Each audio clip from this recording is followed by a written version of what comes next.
Sir मेरे घर के पास इंद्रप्रस्थ पार्क है और उधर मैंने देखा कि क्या है आपके घर के पास? इंद्रप्रस्थ पार्क है। तो सर उधर बहुत सारे गर्लफ्रेंड बॉयफ्रेंड्स आते हैं और छोटी छोटी बात पे। आपकी है या नहीं है? नहीं मेरी नहीं है, मैं तो सिंगल हूँ। तो वहाँ पे क्या करने जाते हो आप? छेड़ने जाते हो? सर मेरे घर के पास है तो मैं संडे संडे टहलने के लिए चला जाता हूँ फ्रेंड्स के साथ। लड़के के साथ? हाँ। तो उधर मैंने देखा है कि बहुत सारे जो गर्लफ्रेंड बॉयफ्रेंड्स होते हैं छोटी छोटी बात पे फोन फेंक देते हैं। 15-15 20-20 हजार का फोन होता है और वो फेंक के तोड़ देता हूँ मैं। हम तो आप उठा लेते हो? नहीं नहीं। फिर हम फ्रेंड्स ये सोचते हैं बताओ ऐसी लाइफ का भी क्या फायदा जहाँ पे खुशी ना मिले। वो आपने कहानी सुनी है ना, लोमड़ी को अंगूर नहीं मिले तो अंगूर खट्टे हैं। हाँ ऐसा ही होता है जब अकेले होते हैं। इसीलिए मैं भी सोचता हूँ सिंगल रहने में ज्यादा फायदा है। यहाँ पे इमेजिन करो अगर कोई लड़की आकर के आपको प्रपोज करते, हाँ करोगे ना करोगे? उसी पार्क में डिपेंड करता है। डिपेंड करता है। अभी कह रहे थे क्या पढ़ा है? अब पढ़ा है। डिपेंड करता है। आई नो जी, ऐसे ही होता है।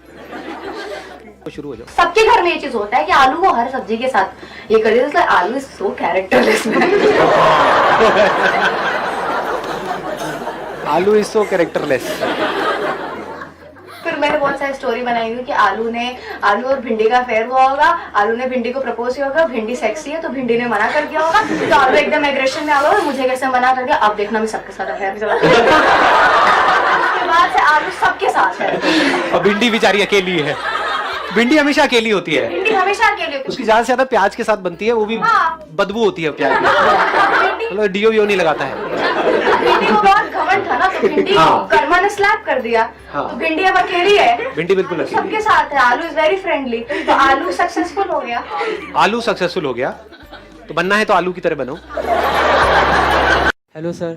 सर मेरा क्वेश्चन है कि जैसे कि हम किसी से कॉन्फ्लिक्ट हो जाती है ड्यू टू मिसअंडरस्टैंडिंग, सर वो हमारी लाइफ के लिए मोस्ट इम्पॉर्टेंट है और हम उसको समझा नहीं पा रहे कि जो हमारी मिसअंडरस्टैंडिंग है वो क्या है। सर इसका आंसर क्या है? कौन है वो लड़की?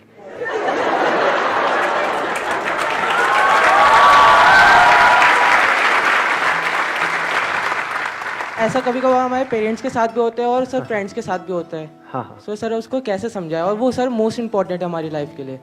तो उसको क्लियर करने का हो सकता है वो बंदा या बंदी जो भी है वो आपको फेस टू फेस देखना भी नहीं चाहता है या चाहती है। अब क्या करें? लिख दो, कबूतर जा जा जा। लिख करके कबूतर के पैर में अटका दो, जा करके फड़फड़ाता हुआ जाएगा, वहां पे दे देगा।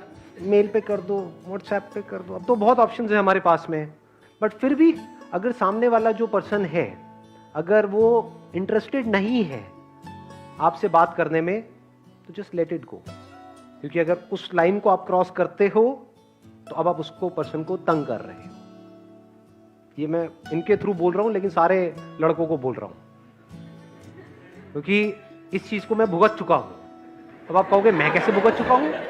समझाऊंगा। हाँ सुनो, मैं कैसे भुगत चुका हूं।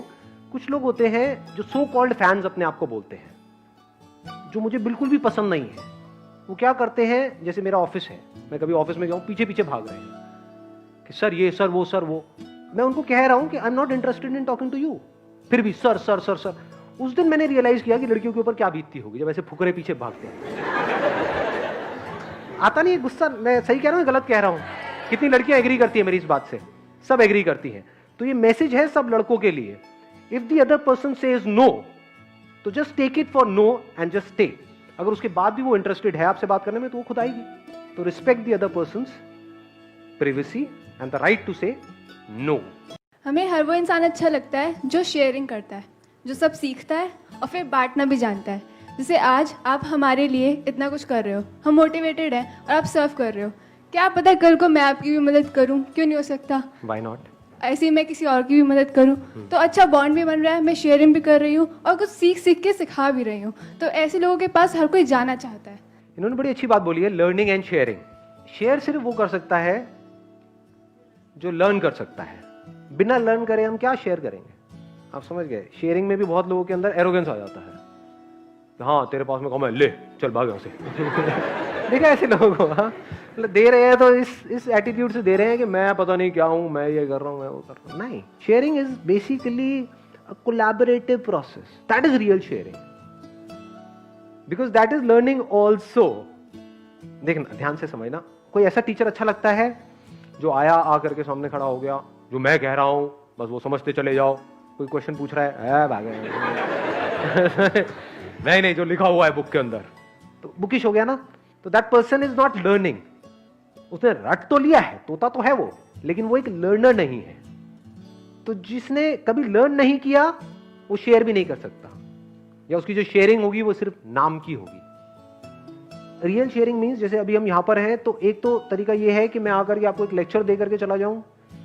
एक है कि मैं अगर यहां पर आया हूं तो आपको लग रहा है कि मैं आपको सिखाने आया हूं, एक्चुअल में मैं यहां पर सीखने आया हूं। That is sharing. अगर मैं ये सोच लूं कि मुझे तो सब कुछ पता है, मुझे सब कुछ आता है और मैं आ रहा हूं आपको बताने के लिए, बड़ा बोरिंग हो जाएगा सब कुछ। ऐसे लोग बड़े बोरिंग लगते हैं। नहीं, कौन अच्छे लगते हैं? जो आपस में कम्युनिकेट करते हैं। Real sharing means communication. It's not just giving, it's a constant give and take. जैसे मैं जब हर सेशन में आ रहा होता हूं तो मैं ये सोच करके नहीं आता कि आपको कुछ सिखाना है, क्योंकि आपको सिखाना मेरे क्या किसी के बस में नहीं है। किसी के बस की नहीं है कि कोई आपको कुछ भी सिखा जाए। सीखने वाले की इंपॉर्टेंस है, सिखाने वाले की कोई इंपॉर्टेंस नहीं है, अगर एक्चुअल में आप देखोगे इस लाइफ के अंदर।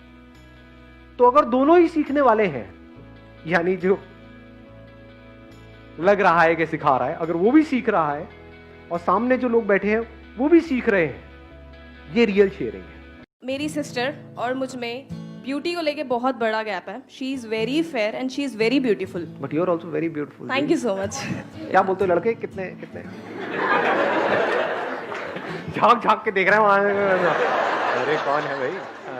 तो वो जो हमारे अंदर नेगेटिव पॉइंट्स होते हैं या फिजिकल अपीयरेंस को लेके या किसी भी चीज़ को लेके जो वीकनेस होती है, उसको स्ट्रेंथ में कैसे चेंज कर सकते हैं हम लोग? कुछ चीजें हैं जो हम बदल सकते हैं, कुछ चीजें हैं जो हम नहीं बदल सकते।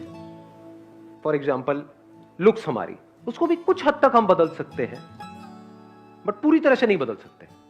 और अगर हम इस तरह से बदलने की कोशिश भी करते हैं तो हम अपनी इनसिक्योरिटीज को और बढ़ाते चले जा रहे हैं। फॉर एग्जाम्पल काले गोरे का बहुत होता है यहाँ पर इंडिया में। आपको कोई आ करके बार बार जता रहा है कि भाई आप काले हो, काले हो, काले हो, तो आप चाहो तो गोरे हो तो सकते हो, इतनी सारी फेयरनेस क्रीम्स और ये वो। लेकिन गोरे होने के बाद भी अगर वो लोग आकर के आपको बोल के चले जाएंगे, यार पहले ही बेटर थे, ये क्या कर दिया, अब तो आपकी और धज्जियां उड़ गई, क्योंकि you are acting out of lower self esteem. आप समझ गए? इस दुनिया में कोई भी परफेक्ट नहीं है। ये जो परफेक्शन दिखाई जाती है ना, ये सिर्फ मूवीज में दिखाई जाती है। In reality nobody is perfect. हर एक की लाइफ में कुछ ना कुछ कमियां जरूर होती हैं। जो हो सकता है स्क्रीन पे आकर के वो ऐसे दिखा देगा कि भाई ऐसा कुछ नहीं है, और उसी स्क्रीन से हम इन्फ्लुएंस हो जाते हैं, अपनी परफेक्ट एक उसकी डेफिनेशन बना लेते हैं। परफेक्ट लुक्स ऐसी होनी चाहिए, बॉडी ऐसी होनी चाहिए, ये ऐसा होना चाहिए। अंदर से हमें नहीं पता कि उस बॉडी को तो पर्सन ने ठीक कर लिया है, माइंड के लेवल पे कितनी प्रॉब्लम हो गई, we don't know that. It must be internal, not external. Aishwarya Rai की इम्पोर्टेंस है तो राजपाल यादव भी उतना ही इम्पोर्टेंट है, उनको भी साइड किया जाता है। बट अगर राजपाल यादव खुद को एक्सेप्ट ना करे और ऐश्वर्या के जैसा बनने की कोशिश करे, लुक वाइज भी और हाइट वाइज भी, तो उसकी धज्जियां उड़ गई, राजपाल यादव खो जाएगा और ऐश्वर्या कभी बन ही नहीं पाएगा। अगर राजपाल यादव खुद को पूरी तरह से एक्सेप्ट कर ले जैसा वो है उस तरीके से, तो क्या फाइनेंशियली वो ज्यादा सक्सेसफुल हो सकता है किसी और से, किसी ऐसे पर्सन से जो लुक वाइज राजपाल यादव से बहुत बेटर है? ऐसे जानते हो बहुत सारे लोग, बहुत सारे स्ट्रगलर्स हैं बॉलीवुड में जो लुक वाइज बड़े कमाल के हैं, बहुत अच्छी बॉडी बना ली है, कुछ है, खाली बैठे हैं, धक्के खा रहे हैं। और दूसरी तरफ से ऐसे हैं जो लुक वाइज इतने बढ़िया नहीं है, मैं नाम नहीं लूंगा किसी का, I will not take names, और वो पता नहीं क्या क्या कर रहे हैं। तो वो क्यों कर पा रहे हैं? क्योंकि there is a strong possibility कि वो जो बॉडी बना रहे हैं वो खुद को नहीं देख रहे हैं कि मेरे में क्या स्ट्रेंथ है, बस स्क्रीन पे देखा किसी को और उसके जैसा बनने की कोशिश कर रहे हैं। They want to be like that. अगर वो खुद को देख लें और फिर एक्ट करें तो हो सकता है वहां से कुछ कमाल का निकल के आ जाए। तो सबसे पहला जो स्टेप है कुछ भी बदलने का या कुछ भी करने का, that is total acceptance of yourself. उसमें क्या क्या आ गया? मेरी अच्छाइयां भी आ गई, बुराइयां भी आ गई, मेरी स्ट्रेंथ्स भी आ गई, वीकनेसेस भी आ गई। अगर आप काले हो तो इसका मतलब ये नहीं कि वो वीकनेस है, और गोरे हो तो इसका मतलब ये नहीं है कि वो स्ट्रेंथ है। मतलब यहाँ कचरा भरा पड़ा है हमारे।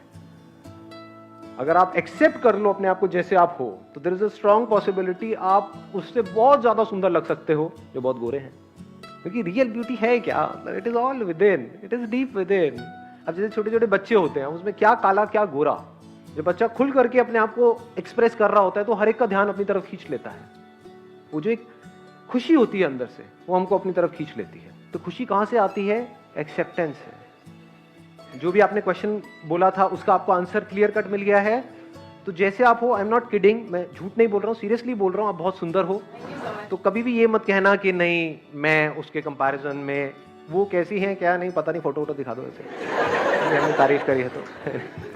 सो whatever that person is, whosoever that person is, your friend or relative or brother or sister, whatever it is, never compare yourself with others. If you deep within, अगर आप किसी से अपने आप को कंपेयर नहीं करते हो तो आप सुंदर हो। वो असली सुंदरता है।